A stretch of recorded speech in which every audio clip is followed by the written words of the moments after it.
Hello, Santa Cruz, Watsonville, Capitola, Live Oak, Scotts Valley, and the San Lorenzo Valley too. And may I also say a special hello to Salinas and Monterey, and so goes the ever-expanding signal of KSQD and KSQD.org. Have we got a show for you today at the 5 o'clock hour? On today's Talk of the Bay, we speak with 3 Democratic Party delegates who will be attending the upcoming Democratic National Convention in Chicago.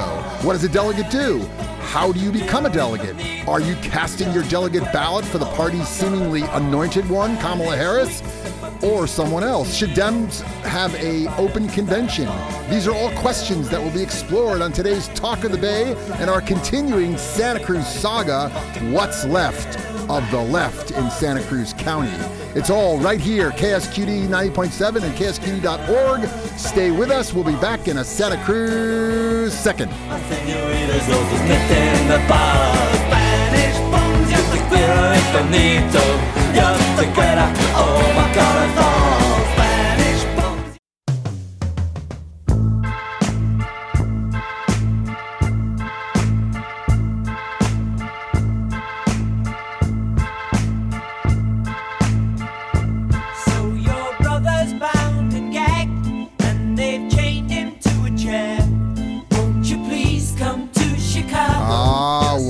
Please come to Chicago, a Crosby, Stills, Nash & Young anthem from another Chicago convention, I'd like to say, but I just found out today that that was actually written in 1971 by Graham Nash before the Chicago 7 trial, but it's really the Chicago 8 trial, but that's, see the movie. That was the height of the Vietnam War protest, and now there's another war going on, and those 60s protests may be coming back to haunt the DNC in 2024. This is a song for what they used to call the New Left. You know, the Tom Hayden, Jerry Rubin, Joan Baez, Bobby Seale, Abby Hoffman, Dave Dellinger, and Jane Fonda gang. Now the New Left, if you're keeping a scorecard at home, that was the New Left. I don't know what you'd call the left today. Why I'm calling this show is Talk of the Bay series, What's Left of the Left in Santa Cruz, because the old left, or the new left progressives, have been getting their butts kicked a lot over the past few years. We've been through it, folks. 5 bruising election battles, beginning with rent control and followed by more ballot measure losses, including empty homes tax, Our Downtown, Our Future, and most recently, this past March, the group Housing for All lost their Right to Vote on Height initiative. Now throw in the successful recall of 2 city council members, and I would venture to guess that the moderate conservative money has delivered to Santa Cruz a solid pro-real estate and pro-market rate housing developer city council. It is assumed by some that when the last progressive, Sandy Brown, leaves office this December, the light will be turned out on the Santa Cruz progressive era. Or will it? You may be left wondering what happened to progressive Santa Cruz and the birth of the leftist politics here almost 60 years ago when UC Santa Cruz first opened its doors. Well, today we are discussing Big D Democrat electoral politics, which certainly assisted in bringing progressive politics to Surf City. So let's get on with it. Live from the Harvey West Park studios at KSQD Radio, we have a studio full of Democratic Party delegates ready to discuss electoral politics, and all of whom, although maybe just 2 out of the 3, will be traveling to Chicago in a couple of weeks for the Democratic National Convention. First up is KSQD's own Tony Russomanno. Hello! But on the other side of the microphone, Tony attended his first Democratic National Convention as an NBC reporter in New York in 1976. Right.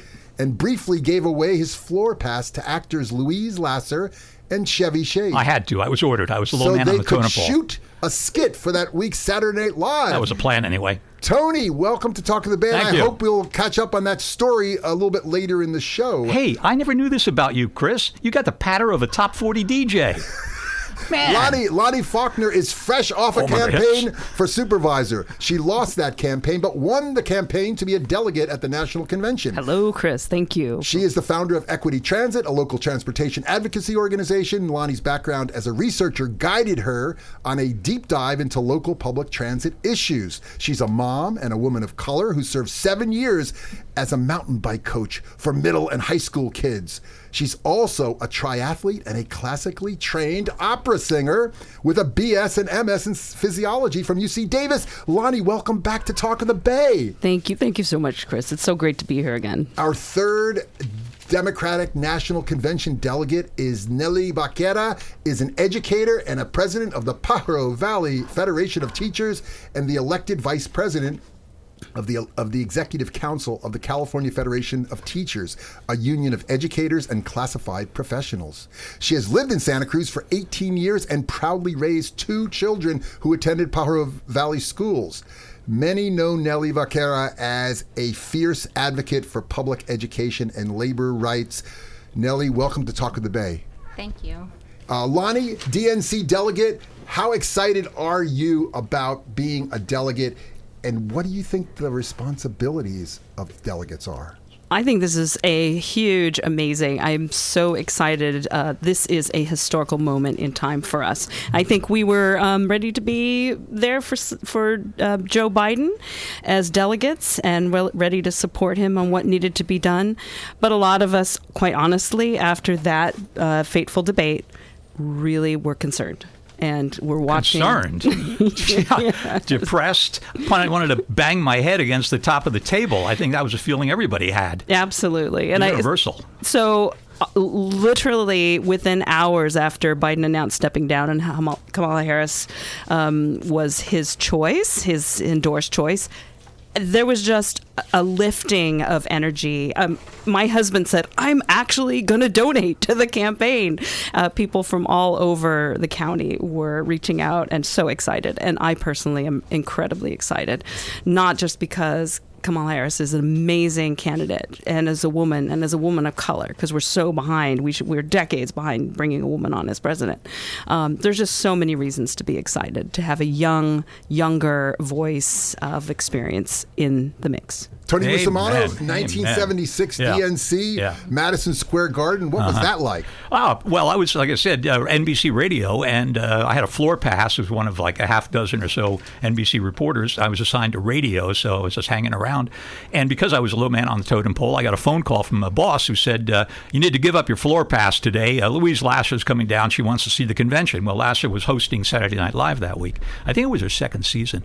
So he said, Chevy Chase will come down with her, and give them your floor pass, and they'll go off and do what they want to do and come back. All right. So I'm sitting down in the NBC little bunker in the very bowels of Madison Square Garden, and in they troop, just the two of them. Louise is just higher than a kite. She can't see 2 feet in front of her. Her eyeballs are spinning around her head. Mary Hartman, and she slides down. Of course, she slides down the wall into this kind of fetal position and just sits there quivering. Poor lady. And Chase comes in. He walks over to me, no introduction, just say, "You got that pass?" Yeah. All right. And then he sits down with Lasser, and he starts talking to her in her ear, and I think he was just trying to talk her down and keep her quiet, or maybe he was feeding her more Coke. She was definitely on something not good, and they just sat there for about an hour. Finally, they got up and left and gave me the pass back. They were supposed to shoot a skit for Saturday Night Live that week. I don't think they ever got to it, which doesn't really matter because it is universally regarded as that particular show was the worst Saturday Night Live show in Saturday Night Live 49-year history. That was Jimmy Carter convention. That was a Carter convention. That's right, and also Jerry Brown showed up there. So here's how now, he was running that year. That's too. Right. Yeah. So I was assigned, go off, and they said, Jerry Brown, typical New Yorker, right? You know what it's like. Grow up in New York and the attitude about California at the time. Go ask Jerry Brown, but about sleeping on the bed in the floor. Sleeping on the bed that keeps on the floor. Right. That's all they wanted to hear about. Or ask him about dating Linda Ronstadt. that was how NBC wanted to cover a presidential candidate that year. And as you can tell, not much has changed. Nelly Vaquero is the president of the Pajaro Valley Federation of Teachers. Nelly, this is, I think, Tony's 5th convention. This is your first. Yeah. What's your expectations? What do you think? What have they, have they primed you for anything? I've attended one of the orientation meetings that they have put on over the past month, and I am still full of anxiety.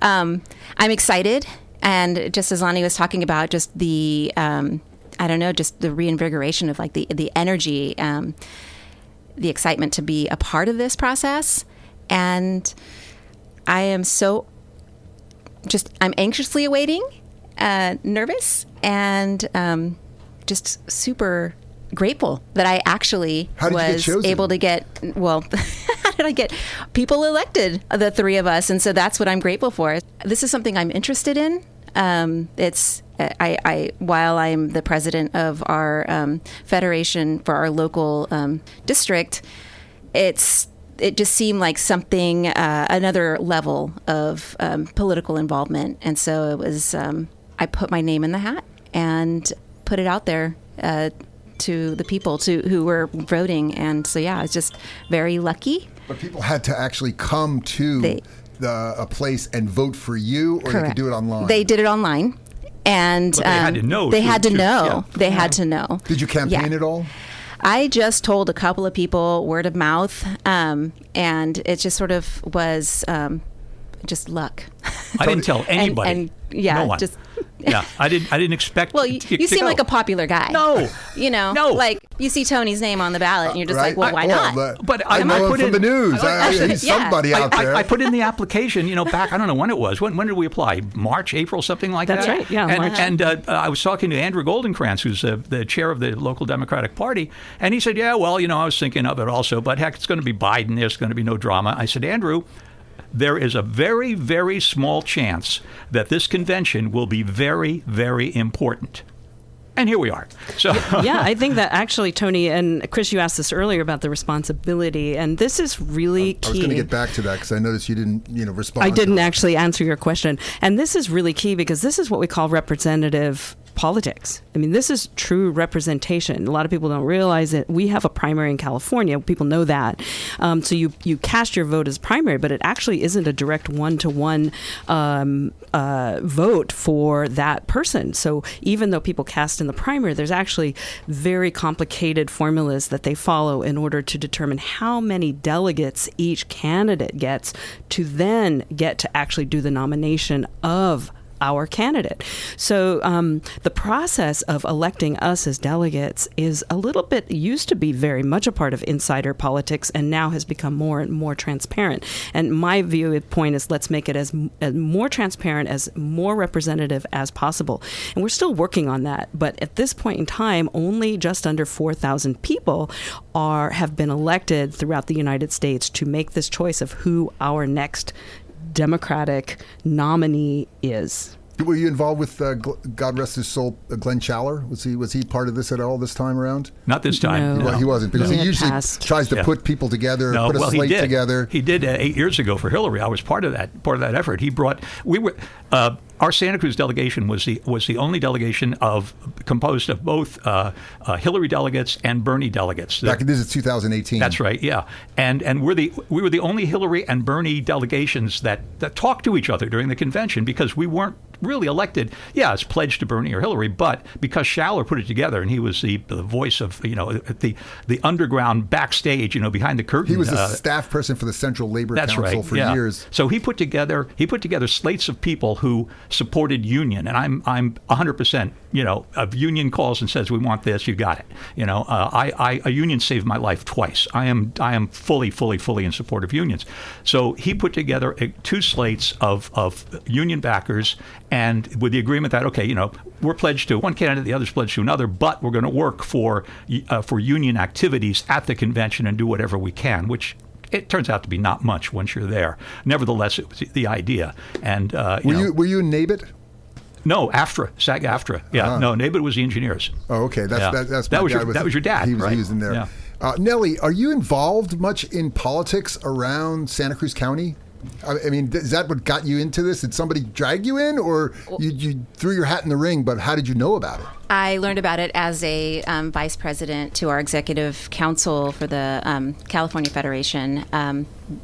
At one of those meetings, we spoke about, hey, this is opening up if this is something that you might be interested in, and that's when I began to look into it. As far as being involved in local politics, out of our office, we do have a PAC. And so a political action committee. Yes, we do have a political action committee. And so we do reach out and also recruit whenever we have trustee positions that come available. We have several that are up for election this fall. And so, we do reach out and to the community and seek and make connections. But as far as that, it's still, for me, it's still something very new. Tony Russomanno, since you're a veteran of this whole thing, tell these folks or share with them what goes on. You've been to 4 or 5 other conventions as a delegate. What do you do as a delegate? Well, if we were going and actually voting... Boring? No, usually it's not boring. If it was going to be Biden this year, it might have been boring, especially if we're going to vote ahead of time, because then we absolutely would not do anything. We still voted. I filled out my ballot this morning, and I was happy. It just felt so good. I made sure I got a copy, took a picture. Yay! That felt really good. Did both of you fill out your ballots too? Yes, we did. Submitted. I almost called you, Lani, this morning because it's like, hey, it's 6:00. Where's my ballot? I haven't seen it yet. Right? No, you didn't call her to ask her who to vote for. No, not at all. Right. So the fact is that like 8 years ago with Hillary, we had to sign in every morning to get our credentials to get into the convention. And nobody really paid much attention to it at the time, but there was a little clipboard with a piece of paper there, and you sign in for the credentials. Yeah, fine. And then also there was a little box. Check the box if you're pledging to vote for Hillary. All right, check the box. What we wouldn't realize at the time was that the law says, we could vote for anything. Anyone. We're not legally held to vote for the candidate we're pledged to. But what would happen is, if we didn't check the box, I pledged for Hillary, or if we, said, I don't think I'll leave that blank, the head of the delegation pulled your credentials. You never got to the floor that day. So even though we could vote for somebody else, we couldn't vote for anybody else because we could never get to the floor. The way they did it this year is we all voted remotely, and the vote it's in. It will be final, and when, like tomorrow, the next day at 6:00 or so, and be certified by August 7th. So the name of the candidate, and I presume it's going to be Kamala, will be on all the ballots. That's the only reason that deadline was pushed up this year. So the activities for the delegates this year are going to be ceremonial, but it is going to be a hell of a show for people watching on TV. Remember George Clooney writing that letter saying Biden needs to step down? I absolutely believe that Clooney is going to make amends. He's going to have all of his Hollywood buddies up on stage. It is going to be a star-studded, spectacular Take That Kid rock. How Nelly and Lani, how do you feel about what Tony's saying, that they've kind of let the air out of the balloon? If there's no suspense, there's no drama on the convention floor of nominating a delegate and putting that delegate forward as your party's nominee for president, does that take a little bit away from what they're doing here? Well, I feel, because I have been a part of the step-by-step process to get where we are now with having to vote remotely and understanding why, and I think it's important to explain to the audience here why we are actually having to vote remotely. And that is really primarily because of Republican shenanigans and Ohio. And so what happened there is that Ohio and the Republicans there have said, we're not going to actually put your Democratic candidate on our ballot if you don't have your nominee certified by August 7th. Now, in the past, the convention has typically been held after that point, that line in the sand that they set that date. But this year, they're not allowed. They didn't hold their vote early enough to allow the change in allowing them to have the nominee certified after the convention. Now, full disclosure, they actually did hold a vote, but it was, they said, well, it takes 90 days for that vote to actually become legal, which ends up falling in September. So there's such a gray area right now. We don't want to take a chance. So in other words, there was a chance that Democratic candidate for president would not be on the Ohio ballot. Absolutely. And we don't want to take that chance. Yeah, but that's not the only reason. That's not the only reason. 100 years ago in New York City, Madison Square Garden, I wasn't there, but I'm told, the convention went to 103 ballots. It was the longest convention in U.S. political history. 103 ballots. 1924. And they eventually nominated some poor sucker who had the poor judgment to be the nominee that year, and went up against and lost to the Republican Calvin Keep Cool with Coolidge. And he is forgotten to this day. And the Democrats do not want that kind of a thing, even though it would be the greatest. Yeah, 68 was an open convention, but even though it would be the greatest show on earth, it would be Survivor meets Squid Games. They don't want it. They don't know, sir. Let's just Nelly, make it nice and clean. What did you make of this whole thing? Because some people are saying, oh, well, why don't we have an open convention? Because that's more democratic. Why vote early before you're even going to the convention? Time. We are at a critical juncture, and we want to make sure, just as Lani was saying, that we want to make sure that everything is done in a way where if there's any kind of opposition or they needs to be contested, we could have then this convention where we're all gathering to really focus on those last days before we officially go to the ballot box, that we really focus on the work ahead. And the message to our nation, our voters, why we need to vote for Kamala. Well, another thing that comes to my mind is there is a party platform, and you can find it online if you just go Democratic Party DNC 2024 platform. Is it true that I think it's that you're going to be voting on amendments or resolutions to that platform? Is that your understanding? There's the only vote that's going to be taken on the floor will be the vote on the platform. I don't know how many people have actually read the platform. Did you read it, Chris? I just read the first few pages. Okay, yeah. You read the Cliff Notes version. How about you, Tony? I didn't even know it was available at this point. Yeah. But I will read it. But it is absolutely not. Candidates are not required to do one damn thing that's in the platform. Even if everyone in the convention, if it was unanimous vote, this is our party platform. It's all optional for the candidate. But have you been ever a part of a group that's put something in the platform? Never. It's always decided ahead of time, and it's just. It's procedural. So they don't have meetings. You don't have meetings going on. There are meetings. There are meetings that go on, but outside, on a higher level, not the entire delegation. Like the California delegation, do they ever get together? The delegation gets together every morning for breakfast and a speech, but not no smoke-filled room where everybody debates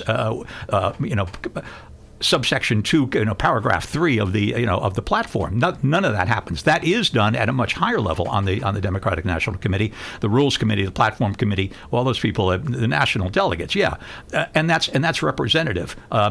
People, those representatives are elected by other Democrats through the years. They rise to the top leadership of the party, and those are the ones that say, okay, this is what we're going to do. This is what we're going to propose. Now it's up to the delegates to say yes or no, and usually the delegates just go along with it. Nelly or Lani, have either of you been a part of anybody talk about these things at all? As far as, maybe we can have this resolution. Thing that comes to my mind is the ceasefire in Gaza, for example. I would think that would be something people may talk about on the floor of the convention. It may be brought up. Lani, go ahead. Yeah, no, I haven't actually been a part of these ongoing conversations. I think, like Tony alluded to, there are groups that are having those conversations that we're not currently a party to. Yeah. Well, there's a group today that wants just 5 minutes. It wants 5 minutes of speaking time from the stage for someone speaking on behalf of Gaza. She's a doctor. Do you know about this? You're nodding. Okay. A doctor who's been working in Gaza. No political experience. No public speaking experience, but definitely working on the issue of the awful, I would say tragedy, but that doesn't do the word. It's hell that's going on there. And they asked the committee, can we have that time? I haven't heard yet whether a response has come, but that's something that I just saw this morning. Nelly, you have anything to add to that, or do you know anything about it? Or no, I don't. I I was just thinking about, like, I'm coming from our convention for our national federation, and we have, we send our delegates, so I go as a delegate, and we have there are resolutions that are made up from committees all over. In advance. In advance, they come then to certain committees that you are a part of, and you can have these discussions, and then it goes to the floor to vote. So that's sort of like listening to this conversation. That's what it's reminding me of. But I have not been part. So that's anything. like the National Federation of Teachers. Yeah, that you were just there in Houston. Yes. Yeah. Did you say that Kamala Harris was there too? She was there. She was there on Thursday morning. And what did she say? Did it impress you, or what did you come away with? I came away with confidence in a woman who is going to advocate for human and civil rights, essentially women's rights, education, labor rights. So it was a pretty powerful speech. And is that the American Federation of Teachers? Or yes, because they endorsed Kamala as yes, well. We did endorse. Chris, let me say one other thing about Gaza, and that's of course Tony Russomanno, Chris Krohn on Talk of the Bay on K-Squid. Listen, so Kamala was the only name on the ballot, but she wasn't the only issue on the ballot. In some of the primaries, you could vote for uncommitted, and enough people voted for uncommitted that there are actually 30 delegates out of the 3,000 delegates at the convention. 4,700 I looked. Who are including the super delegates, whatever they call them now. Exactly. Yeah, right. 30 delegates who are representing the people in the United States who voted uncommitted, and it's those 30 delegates who are asking for speaking time on behalf of this medical worker who will speak on Gaza. So there is some standing that they have. It's a legitimate request. We'll just see what happens.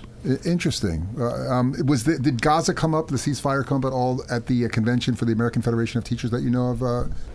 We do have a human rights, civil rights committee, and there was a discussion on that on the floor, and it's. Did they vote to support a ceasefire, or do you know that at all? Or our resolution was to support peace, and it's something that is it is a tough conversation amongst our delegation. It is a tough. It was lively, and it could have lasted for many, many hours. But yes, it was a conversation that was held. That's good to hear. This is KSQD 90.7 and KSQD.org. We are coming to the end of the first half hour. My guests are Tony Russomanno and Lani Faulkner and Nelly Vaquero, and they're all delegates for the Democratic National Convention, which will be in Chicago from August 19th to August 22nd, and KSQD will also be there. And I'm hoping to meet up with these folks and find out how their adventures are going on the convention. So we are going to take a quick break, and we'll be right back in a Santa Cruz second.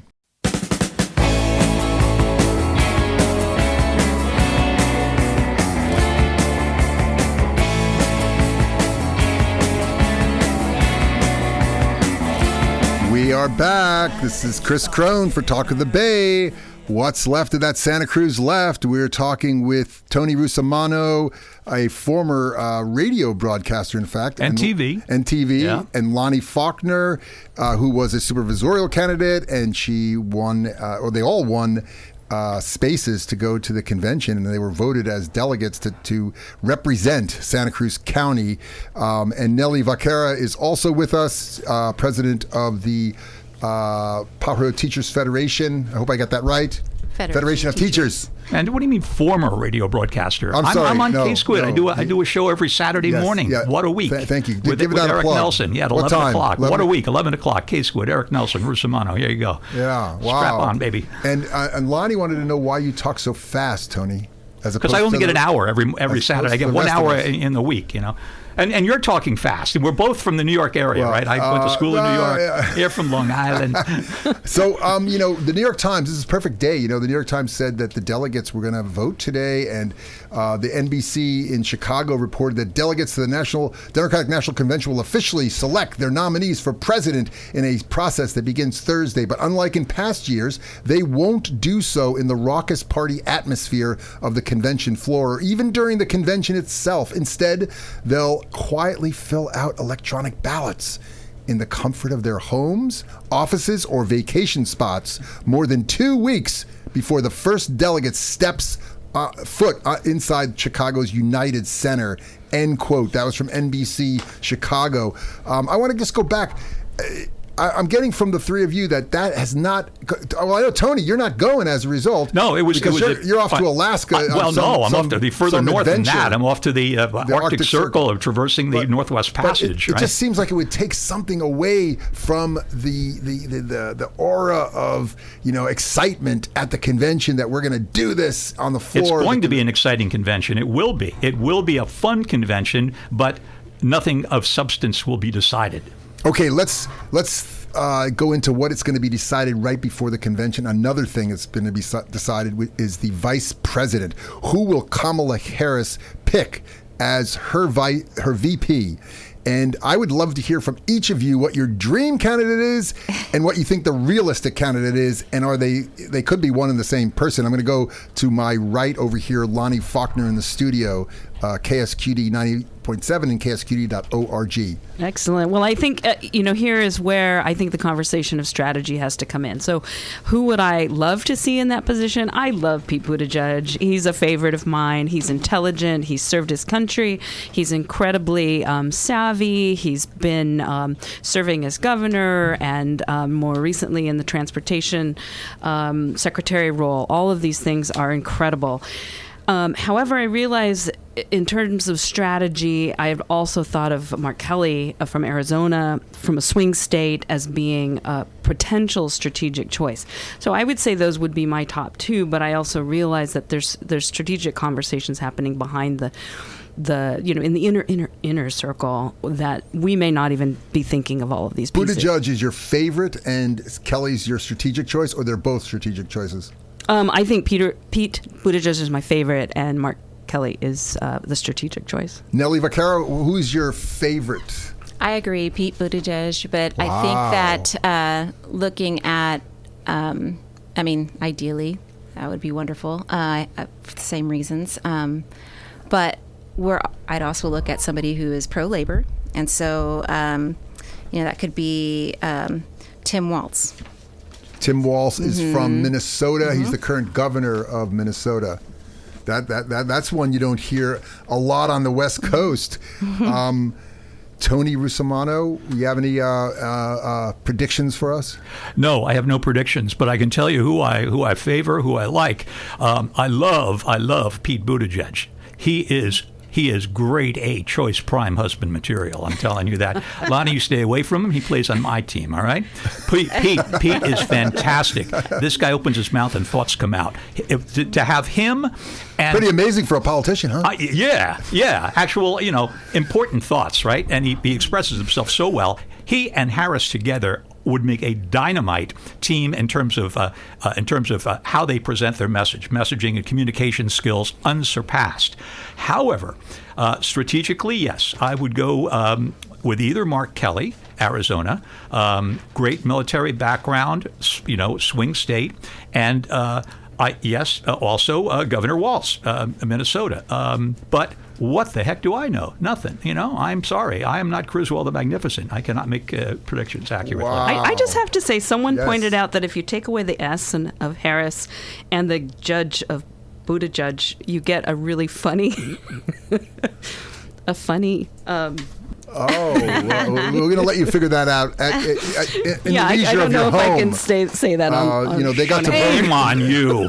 And Lani. okay. What other stuff that you're going to hopefully talk about? I'll have none of that. What do here. the Democrats stand for, and what are the issues facing our next president, and especially Kamala Harris?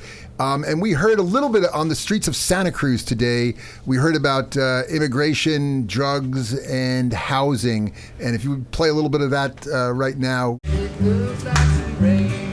Looks like some rain, boys. Looks like some rain.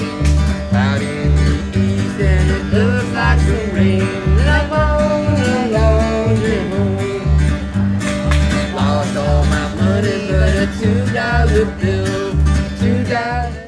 There you go. I'll play.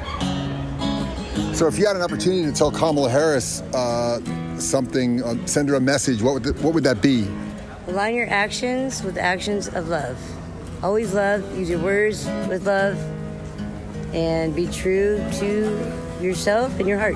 Do you plan to vote? Hell yeah. Are you a registered voter now? Hell yeah, for Democrats. Thank you. I'm speaking with Stephen Washington. And, if you could tell Kamala Harris anything, a message about you or your community, what would that be? Make it to where our head isn't slightly above water so that we can afford actual housing. I hear a lot of issues about global warming and things of that nature, and I don't know if we'll be able to live to see the change, but within her term, I hope we'll be able to live to see a change in housing prices. Thank you, Stephen. Well, you need to repent because you put a lot of family members into jail and you didn't do anything to take care of the families. Who are those family members she put in jail? I don't know, like people with plant matter in their backpacks, Oh, when she was DA. bag of flowers. Thank you. Say that, Chris Krohn for KSQD Radio on Pacific Avenue, and I am speaking with Jocelyn. And Jocelyn, what do you think about Kamala Harris is the candidate for the Democrats? If you had an opportunity to send her a message, what would that be? I feel better about voting for her than Joe Biden, so I'm hopeful. Is there any issue that you're concerned about? Border Patrol, but we'll see how that goes. And meaning increase or decrease or? I guess like negative feelings towards immigrant crossing that she's commented on before. So, yeah. Okay. And do you have anything that you would send to Kamala?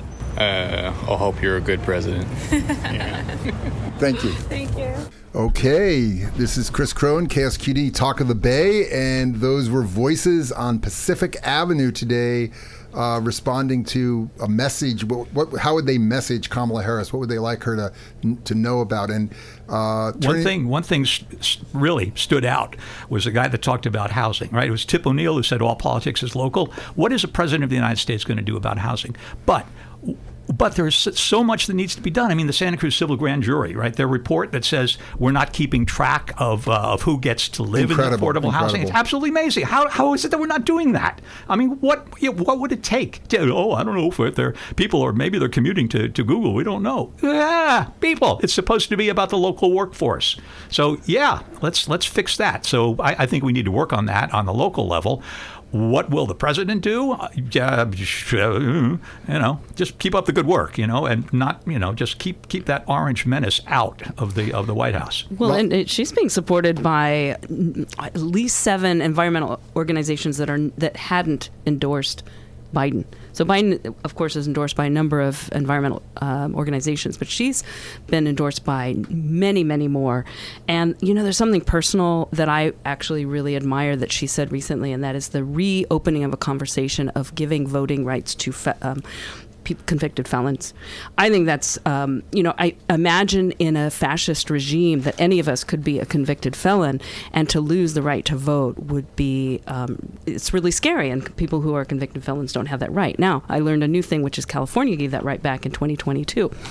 And Kamala Harris is willing to reopen that. And you know why? Do you know who was responsible for giving that back? States. It was Kamala's sister, Maya. And boy, if you're looking for a target, what are the Republicans going to do? Stand by, friends. Listen to this. The Republicans are going to go after Kamala's sister, Maya. Maya is an attorney. She worked for Policy Link. She was a lead attorney in the League of Women Voters versus McPherson. And that's the one that reinstated voting rights for over 100,000 Californians in county jails that were on probation from felony convictions. You don't think the Republicans are going to jump all over that? Remember her name, Maya Harris. Well, she is the target. The Democrats have already gone after J.D. Vance, and he went after himself. They dug up one of his friends, and she came out and made a bunch of statements that he's not the same guy that he was when he was in college. Of course, he's not the same guy. But what I like is I've been reading is about big oil. Like, she actually made a statement again about big oil supporting the Republicans. I mean, they've been trying to get Joe Biden to make that statement for years, and he has not waded into those waters. The other thing is that really impressed me is that she didn't show up when Netanyahu spoke to Congress. And I thought, oh, okay. And there was a lot of hope amongst younger people. Even though she met with him one-on-one, she did not stand there behind, as she would as overseeing the Senate. She would have to stand behind Benjamin Netanyahu when he addressed Congress, and he was invited there by the Speaker of the House, Mike Johnson. So I think some things may change. Nelly, you identified yourself, when we were talking on the phone, as a first-generation Latina, right?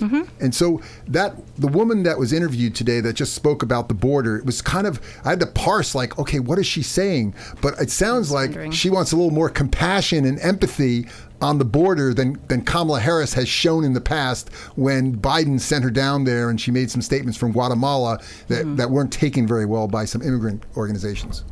Yeah. Well, the young woman that you spoke to earlier, I wasn't sure where her comments were going. I had to ask her later what she meant. My mother is an immigrant, and she's a pretty rad woman, and has given a lot to our country as well, in the work that she's done. I was a newcomer teacher. Worked with many students who either were here living with family, so that their parents were still in their country of origin, and they were incredible young kids. And the families that I worked with, any type of negative commentary in the realm that I've worked with, families who have come to our country seeking asylum or seeking or trying to navigate the immigration to get their documentation, that system. Not easy stuff. It's not easy stuff, and I have yet to feel unsafe, yet to feel that danger. And then sometimes I sit back and I think, like, you put the entire issue on the shoulders of one person when it's bigger than that. Okay, so how do you think this is going to you'd think that this would be a positive in the Republican, on the Republican side, because the first two things of their platform are seal the border and stop the migrant invasion, and number two is carry out the largest deportation operation in American history. So you'd think that somehow Kamala Harris's view on immigration, when she was making some statements that some of the immigrant advocates disagreed with, including some Congress people, and our senator from California, Senator Padilla, also came out against those statements by Kamala Harris at the time. But how do you think that'll play out amongst the Democratic base? Is that going to? What's your sense? Well, I think that there's going to be a lot of learning and understanding, because I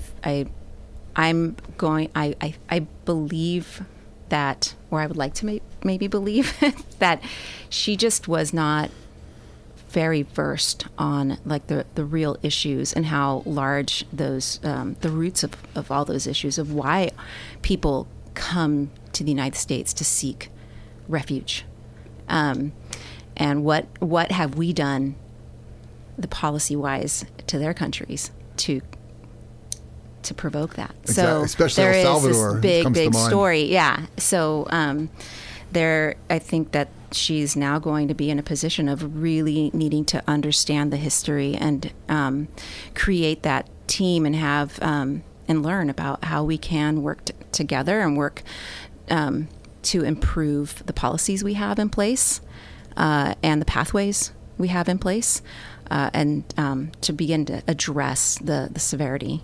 Lani Faulkner, one of those people on the street today, talked about housing, and Tony mentioned in his remarks that is the issue that you were really facing when you're running for supervisor.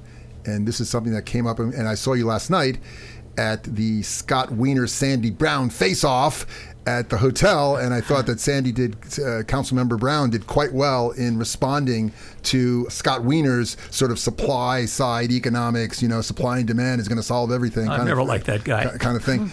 What's your sense of the housing situation, and how is the interplay between federal and local on housing? The federal, so when you're talking about the interplay of federal and local, we have decreased the amount of federal subsidies over the last 40 years so tremendously. So if you talk about what the federal government can do is help to provide more funding for our affordability.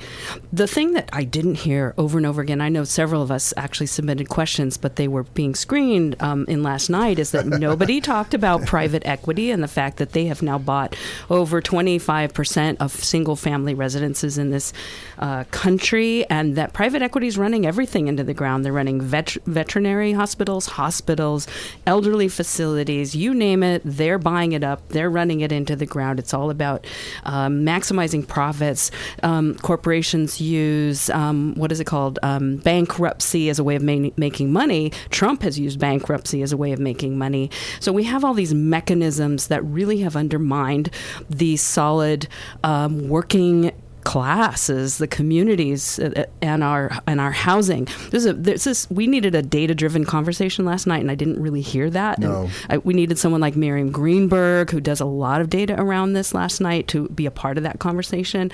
But the federal government can have a lot of really support some major changes to change the trajectory that's been happening about private equity and those bigger conversations. I did notice Sandy Brown, council member, was the only one up on stage that brought notes.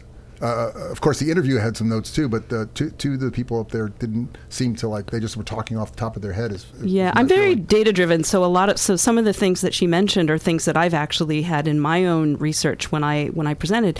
But it's complex. These are very complex conversations, and oftentimes people's eyes glaze over when you start having them. Yeah. You're data driven. I am internal, feeling driven. And in fact, I was submitting 4 words. I was watching online, so in the chat, it was like, submit your questions in chat. I didn't have a question. I just kept repeating 4 words. Show me the water.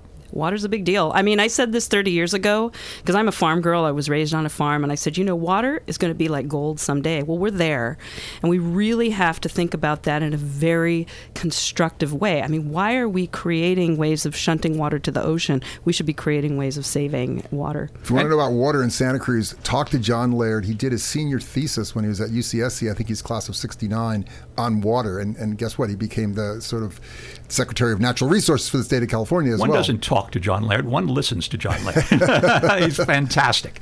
But and the developer, the guy representing Workbench, right? Sibley Simons. Sibley, yeah. God, I did not expect that at all. What was your opinion of him?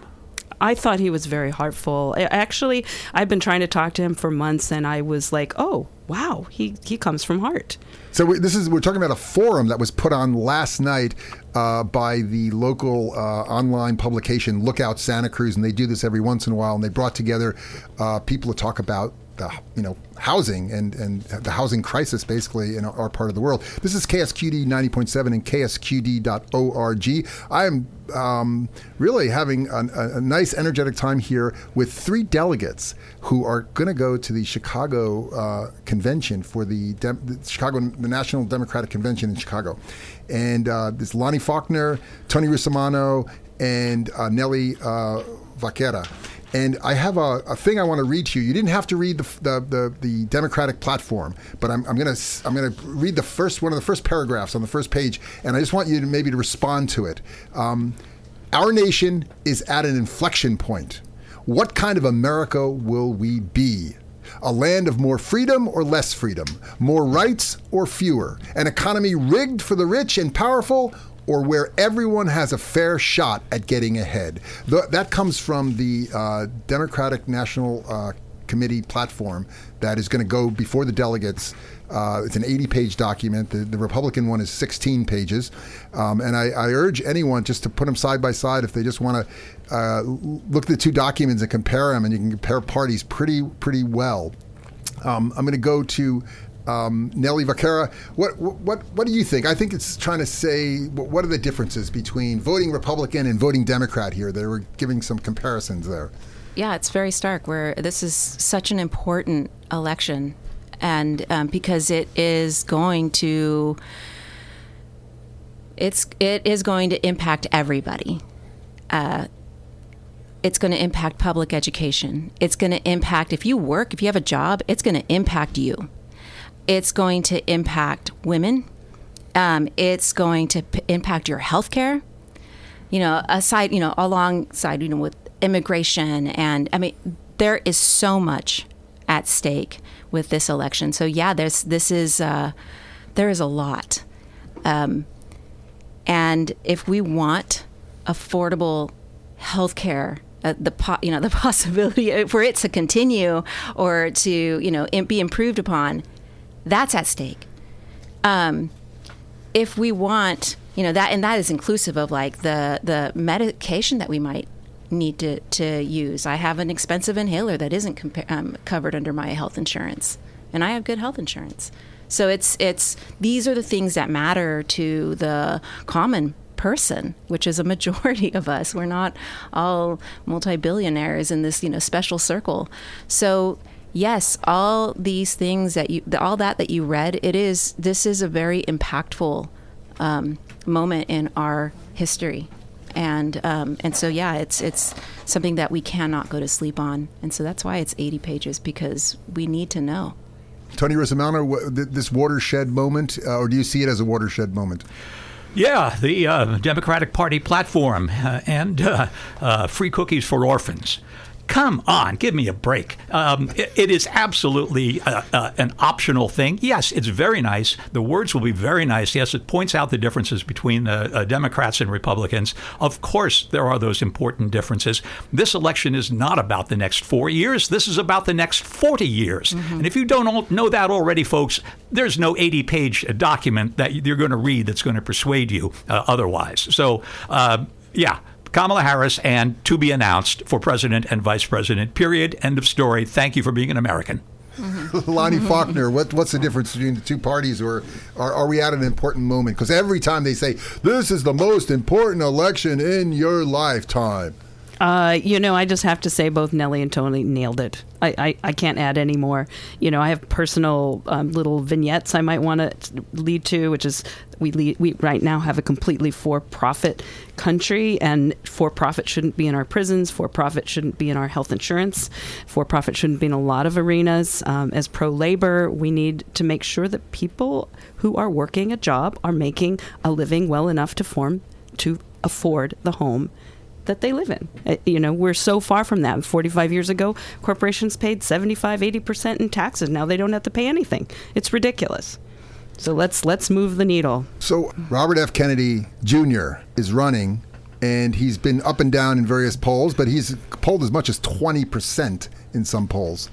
And we got about 2 minutes left.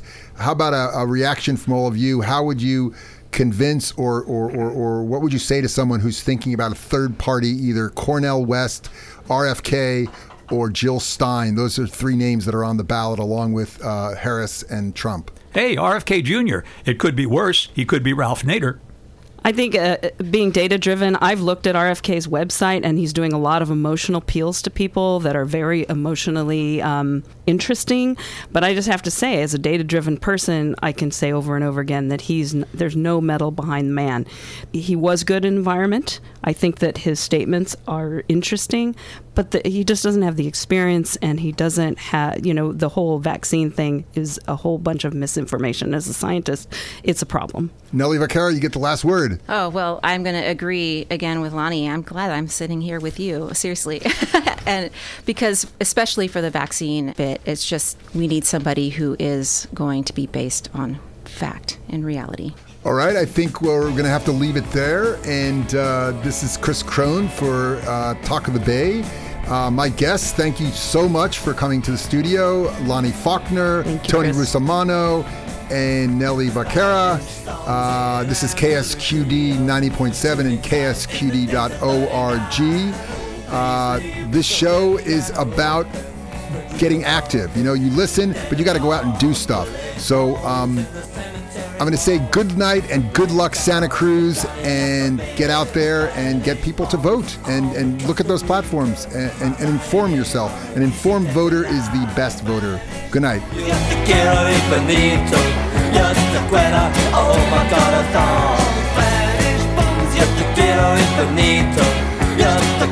Oh my